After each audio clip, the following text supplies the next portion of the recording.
നമസ്കാരം. V D സതീശനെയും പോലീസിനെയും ഫോറസ്റ്റിനെയും ഒക്കെ ഒന്നടങ്കം പേടിപ്പിക്കാൻ എണ്ണിക്കൊല്ലി ആശാൻ ഇറങ്ങിയിട്ടുണ്ട്.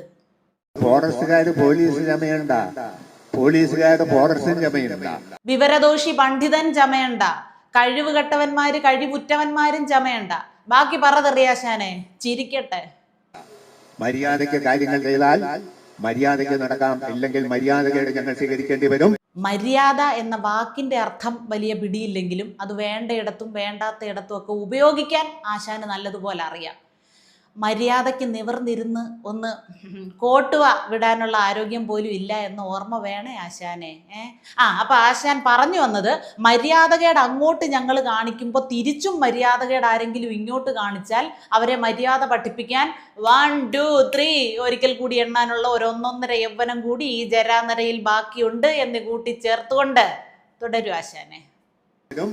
നിയമം കയ്യിലെടുക്കേണ്ടി വരും. നിയമത്തെ അപ്പൂപ്പൻ താടി പോലെ കാറ്റിൽ പറത്തിക്കൊണ്ട് നടന്ന മഹാന്മാരെയൊക്കെ നിയമത്തിന്റെ കാര്യം പറഞ്ഞ് ആരാ ആശാനെ പേടിപ്പിച്ചത്?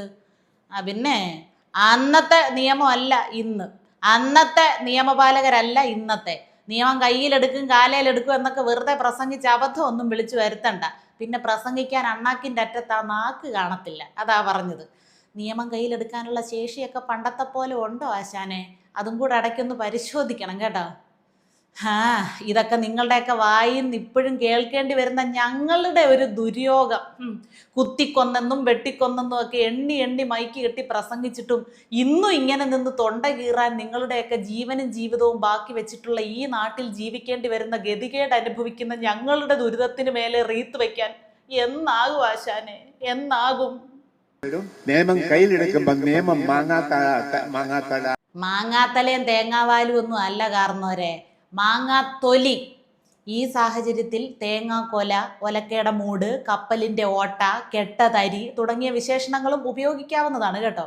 അതല്ല, ഇത്തരം സന്ദർഭങ്ങളിൽ വില കുറഞ്ഞ വാക്കുകളും പ്രയോഗങ്ങളും ഒക്കെ തടസ്സമില്ലാതെ ഒഴുകുന്നതായിരുന്നല്ലോ പതിവ്. ജരാനര ബാധിച്ചതിൻ്റെ പ്രശ്നങ്ങളൊക്കെ കണ്ടു തുടങ്ങി കേട്ടോ. മറ്റെന്തും സഹിക്കാം, നമ്മുടെ സെപ്റ്റിക് ടാങ്കിൻ്റെ നാറ്റം കുറഞ്ഞു പോയാൽ അത് വലിയൊരു ക്ഷീണമായിരിക്കും. പിന്നെ നമ്മളില്ല.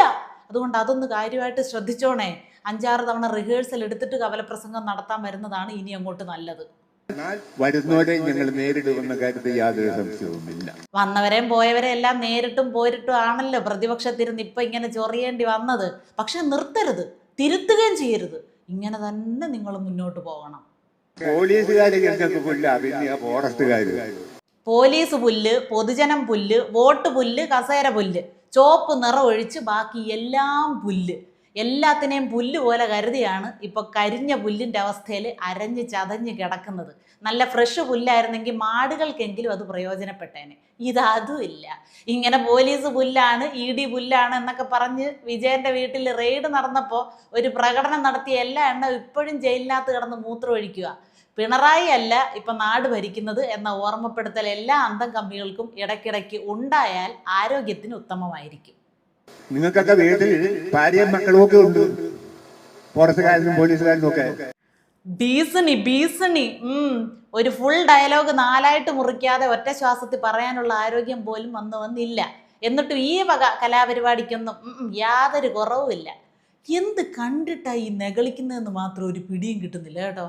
നാട്ടുകാർ ബക്കറ്റ് പിരിവിനോട് സഹകരിച്ചില്ലെങ്കിൽ പ്രസ്ഥാനം ഇല്ല. ഭരണം വന്ന് ഒരിടത്തും ഇല്ല. പാർട്ടിക്കകത്തു പോലും ഒരൈക്യമില്ല. വാ തുറന്ന വിവരദോഷം അല്ലാതെ മറ്റൊന്നും പറയാത്ത ഒറ്റ എണ്ണമില്ല. ഒരൊറ്റ എണ്ണത്തിന് ഇതിനകത്തുള്ളവർക്ക് സംസാരിക്കുന്ന വിഷയത്തിനെ കുറിച്ച് പോലും ധാരണയില്ല.